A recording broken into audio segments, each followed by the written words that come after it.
What's up, YouTube? Sergio Becerra II here again, my YouTube channel, Frankensteinia, and today I'm bringing you guys another book review video. And today it's one of my all-time favorite classic horror novels, which we all know and love. It's The Phantom of the Opera by Gaston Leroux. So we're pretty much all familiar with the tale about a disfigured man whose face looks like a skull, and he lives in an underground um, lair beneath the Paris Opera House, and he falls in love with a Swedish singer who he has trained and helped her with her singing and helped her reach the fame and all that. But Christine Daae falls in love with an old childhood friend, the Viscount Raoul de Chagny. So we pretty much all know about most of the tale. Like I said, about a man who lives in the Paris Opera House underground in a lair, and we all know some of the horrific scenes that are in it. Uh, the murder of Joseph Bouquet, who was hung by the Phantom's hands because he has seen the Phantom's face and all that.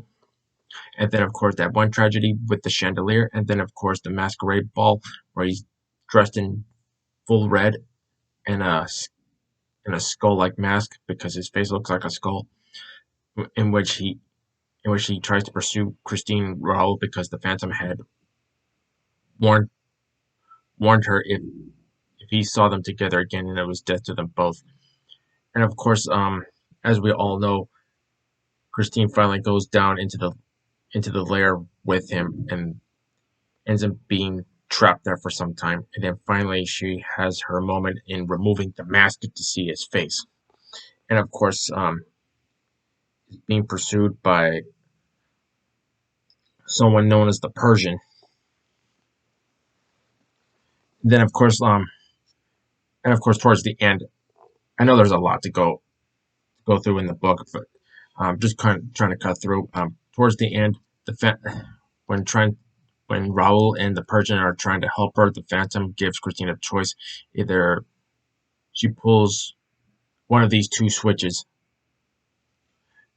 one that where her lover and the Persian drowned to death in a cellar below where the Phantom's lair is, or blow up the whole Paris Opera House with all of them in it. So they all survive. And of course, um,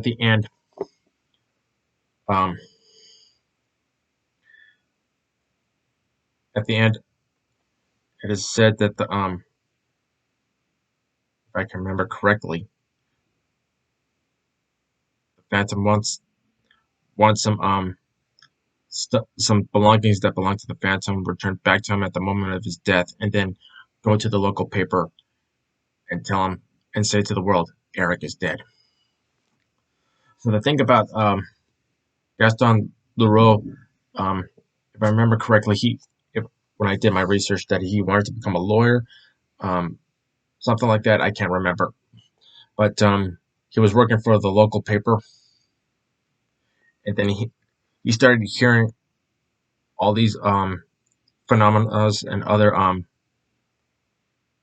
tragic stories coming from the Paris Opera House. These are based on some true events that happened, such as the chandelier, because that's a true thing. And as for the underground lair where the Phantom is said to be living underneath, that's also real, and it's still there to this day. And the thing is, what I've learned, that the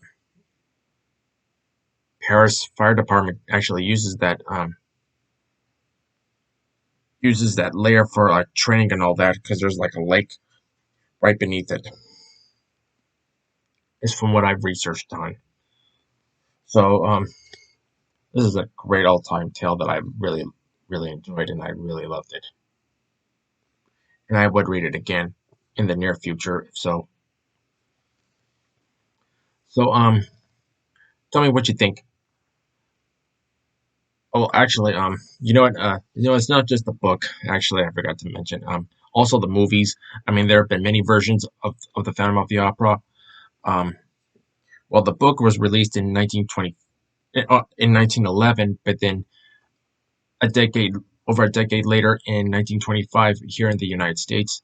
Um, the first Phantom of the Opera film was a silent movie version, starring with one of the greatest actors of all time, the man of a thousand faces himself, Lon Chaney Sr., father to Lon Chaney Jr., who we all know is the Wolfman, but Lon Chaney Sr. is well known for many silent movie roles because he does his own makeup and all that. And the Phantom of the Opera was one of the best he's ever done. Because I'm pretty sure what Leroux Leroux described about his features is what Lon Chaney did for the makeup, showing that his face looks like a skull. And I believe he did the best ever in real life. And of course, there have been many other versions out there decades after Lon Chaney did his version and all that. So I love the book just as much as the movies do, and I've actually got a good collection of many versions of the Phantom of the Opera. So tell me what you think of this review. Comment below and tell me what you think.